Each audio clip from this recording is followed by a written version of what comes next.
চৰকাৰী বজাৰত লেচিৰ দাদাগিৰি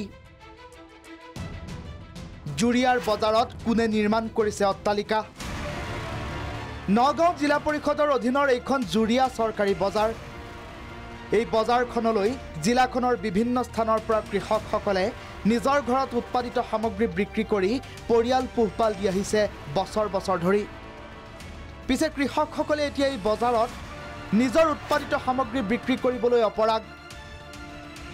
কাৰণ বজাৰৰ লেচি একাংশ দালাল আৰু পৰিচালনা সমিতিৰ বিষয়ববীয়াই জ্বলা কলা খুৱাইছে কৃষক তথা ব্যৱসায়ীসকলক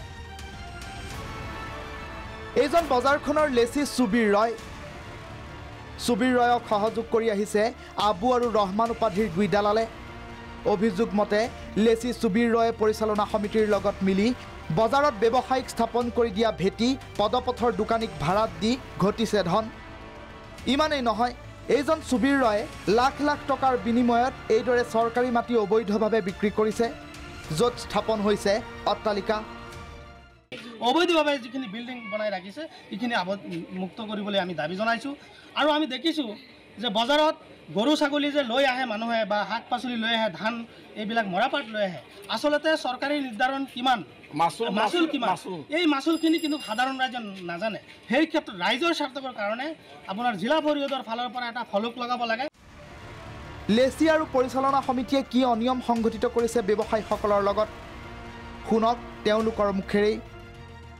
বহুত মানুহে ঘৰ বাৰী বনাই পৰিয়াললৈ থাকি আছে এইটো ৰাস্তা আছে ৰাস্তাৰ ভিতৰত সিহঁতে বেটি পেছে এইটো বেটি নেকি এজনে যদি 10 মুঠা শাক লৈ বহি থাকে 50 টকা জমা দিব লাগে এইদৰে এতিয়া এখন চৰকাৰী বজাৰত দাদাগিৰি চলাইছে লেচি তথা দালাল আবু ৰহমানহঁতে আৰু কি অনিয়ম সংঘটিত হৈ আছে বজাৰখনত সবিশেষ ফাদিল কৰিম পৰৱৰ্তী প্ৰতিবেদনত ৰূপহী হাটৰ পৰা বাহাৰুল ইছলামৰ ৰিপৰ্ট ভিজন প্ৰাগ